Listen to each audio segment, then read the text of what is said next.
Each character is going to have 4 direct abilities, a passive ability, and a signature weapon that has its own ability attached to it.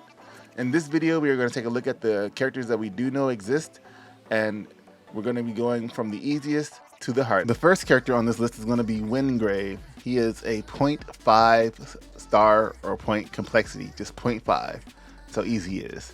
Wingrave is a Templar clad in Spellforce armor and sustained by his faith in the Architects. He's a natural leader and true champion, always ready to defend the innocent and to smite the forces of evil. He excels at close combat, specializes in supporting allies, summoning shields of light, and healing his allies, even as he calls down divine judgment on his enemies. For his backstory, it says Wingrave is an Archon Templar, clad in Spellforce armor and sustained by his faith in the Architects. Long before the Gloomfall, he fought monsters in the shadows and defended the people of the Empire from the terrifying threats of the Maze. He is a natural leader and a true hero, born up by his honest faith in the light and the Empire. These are the things that Wingrave's Echo remembers when he is first reborn. Of all the champions, Wingrave is the one who most feels like a hero, a true champion of light. However, as a player uncovers more of Wingrave's past, they will uncover the darker side of the Empire and the Archons. The fact that not all denizens of the maze are monsters and brutal actions like the massacre of the monks at Aurelian, ultimately, Wingrave's Echo will have the opportunity to become a better man than the original, to live up to his ideals and be the champion he can never have and should have been. Or he could and should have been. So his first ability is going to be called Righteous Strike. Hitting an enemy causes an explosion of healing energy to shoot out and heal Wingrave and nearby allies. You can see he's very support and defense based. A little twofer, heal and tank. The next one is going to be called Radiant Pulse. Forms a divine shield that blocks projectiles and boosts defense allies standing behind it. Third ability is called Judgment. It marks enemies for judgment. Anyone hitting a judged enemy will restore their own health. And then we have Divine Aegis, a powerful barrier that makes anyone standing in it immune to damage and heals them over time. Making Wingrave sounds pretty powerful, especially with his passive where melee finishers heal Wingrave and one nearby ally. It's almost like he's a must-have in all of your parties. His signature weapon is called Bastion. The names of the celestial architects are woven into the steel, and a champion with faith can still call on their light. The weapon ability is called Power Bash. It's a shield bash to do massive impact and guard break damage. Wingrave is definitely going to be one of the most people you see running around. He's easy to play with low complexity, and he seems to be a really needed character. Next on our list is Kyros, or Kyros. Kyros is a war mage at 1.5 stars complexity.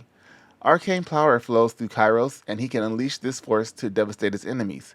He's the last survivor of a forgotten civilization, a wizard who transformed his flesh into pure mystical energy. Though his people are long lost, he's sworn to keep the gloom from destroying the world that remains. He prefers to avoid close combat. Kyros wields tremendous mystical power. He can scatter foes with blasts of raw energy, form arcane shields, and crush enemies with his massive shockwaves. He has a little bit of range and is mostly in the offense part, making him kind of like a glass cannon, as he has a really low defense. You may have seen the character. He has a giant scythe, and he stands kind of cool with it. His backstory is that there is a place known as the Kingdom of Ashes.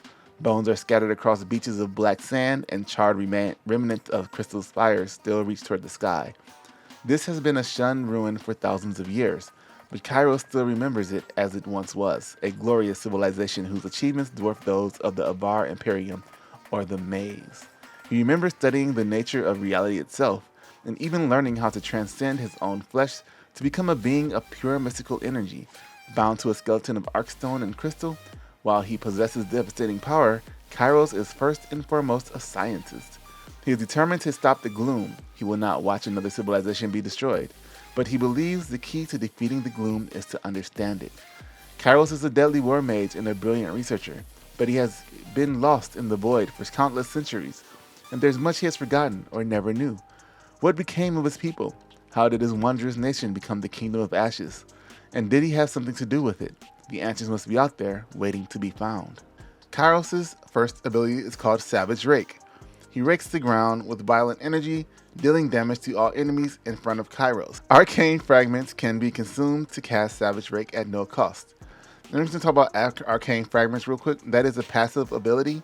It generates Arcane Fragments by using Siphon Radiant on enemies and landing combo finisher. Arcane Fragments are automatically consumed to grant extra charges of Savage Rake. So for a second ability, it's called Siphon Radiant. Releases a wave of energy around Kyros that damages enemies and absorbs arcane power, reducing cooldowns and granting an arcane fragment. The third ability is called Arcane Focus, which marks enemies in an area. As enemies are hit, the mark builds up in power and detonates at max or when it expires. After that, he has Shockwave, which conjures a shock and awe from the sky, resulting in a gigantic fist, dealing massive area damage. The signature weapon is called Epitaph. It's crafted by the infamous Mother of Shadows. Epitaph feeds on the essence of its enemies even as it spills their blood. It whispers to you, urging you to battle, even though you prefer to not be so close to the fight. His weapon ability is called Arcane Harvest, which is a spinning slash that deals damage in a 360-degree arc and steals abilities power from enemies, increasing the player's ability power per enemy hit. The next character that we're going to look at is Silo. Silo is a 2-star complexity, and he's known as the Tactician. Swift and precise, Silo makes every shot count. Born into a family of smugglers, he spent his life running under the radar and challenging tyrants. Now he's using those same skills to fight the gloom. Silo loves long odds. The greater the challenge, the greater the thrill. Silo switches between melee and ranged combat and is at his best when he embraces his versatility. He has a host of tactical tools. He can distract his foes with illusions, slow them with oil, or burn them with fire, potentially setting off deadly chain reactions. Silo is strong in range, support, and control, with average defense and offense. His story goes that before the Gloomfall, the Strike Syndicate was a network of smugglers and mercenaries who played both sides in the endless conflict between the Avar Imperium and the Maze. While many saw the Strikes as criminals, they lived by a code. Silo was born Silas Vex. The Vexes were the leaders of the Syndicate and made sure that the Strikes served the common people of the West Reach. Silo was an exceptional Strike, an excellent marksman with the knack for designing explosives and arcane gadgets. But he always felt the shadow of his parents, the expectation that he would eventually assume the mantle of leadership. Silo is a clever scoundrel, equally quick with a quip and a blade. He remembers grand heists and feasts with the people of West Reach, but as an echo returned from the gloom, his memories are incomplete. Silo doesn't remember what happened to his parents or how he came to be in Skylight when the Gloomfall struck. In his broken world, the Strikes have become a menace. What has Silo forgotten? Silo's passive ability is a strategic advantage. It deals bonus melee damage and range damage to enemies that are debuffed. His first ability is called Firebomb. It tosses a firebomb that ignites enemies, dealing damage over time, and it causes a chain reaction with the Oil Bomb, which is your second ability. The Oil Bomb that leaves a pool of oil in front of Silo, slowing enemies and causing them to take additional damage. And you can combo that with the Firebomb. Radiant Clone allows you to dash backward, leaving a Radiant Clone behind. The clone will taunt nearby enemies into attacking it until it expires or is destroyed.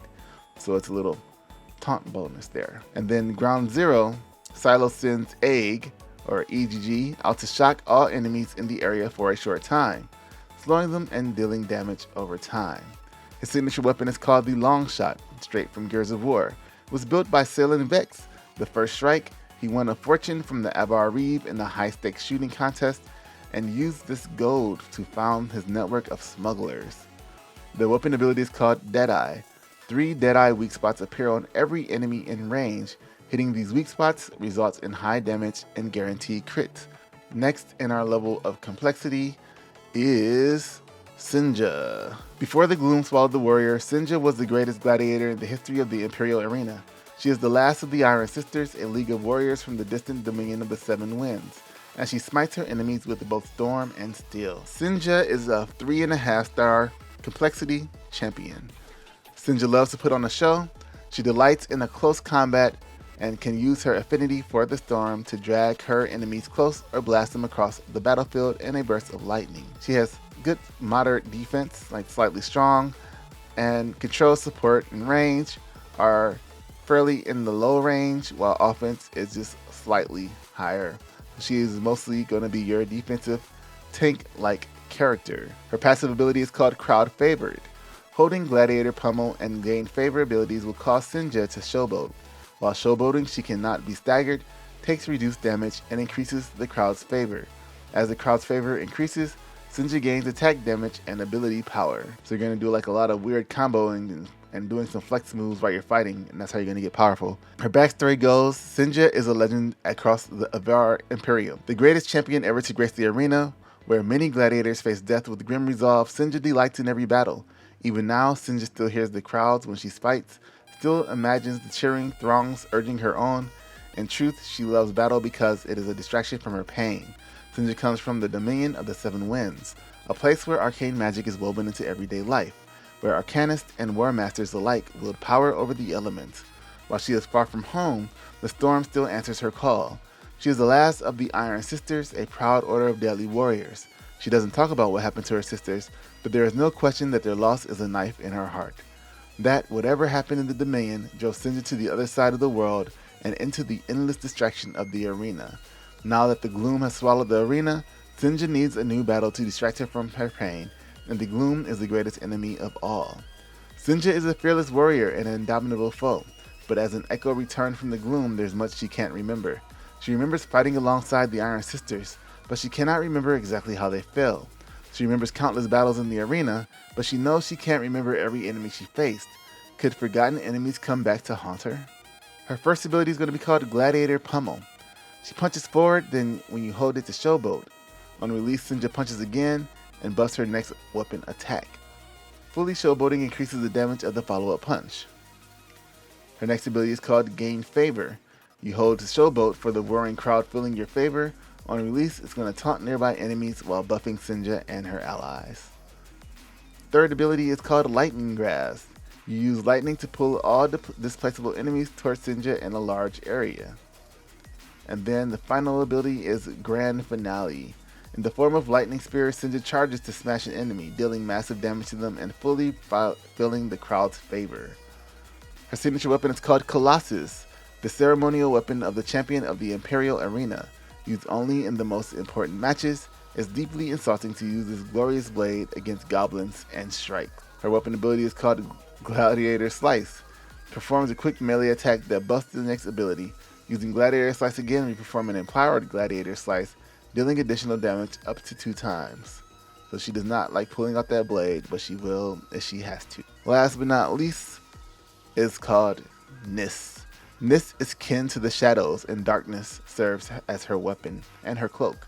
She is one of the Deep Eldrin, an ancient people who now serve the malevolent Precursors. When Niss and her clan challenged the Precursors, her family was wiped out and Niss escaped into exile.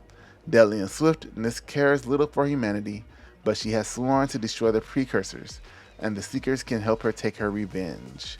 She is an Eldrin shadow dancer and is at her best when she is in motion.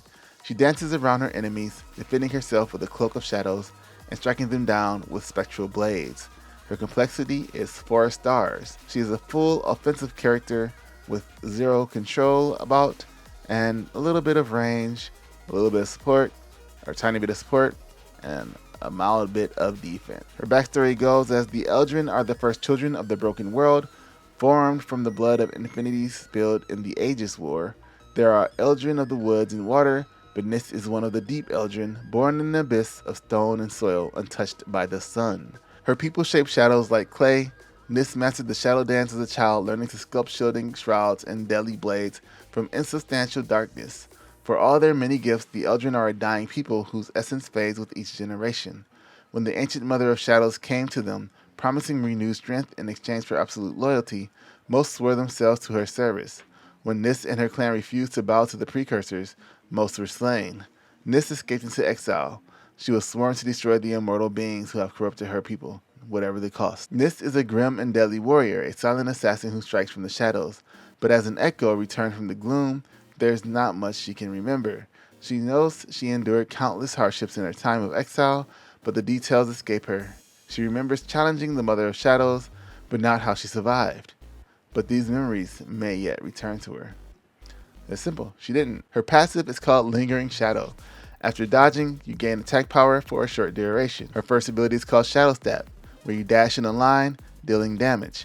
After a short delay, a Gloom clone will dash from your initial position to you, dealing damage to enemies. Second ability is called Umbral Aura. This is empowered by Umbral magic, causing her next 3 dodges to pierce a nearby enemy with shadow.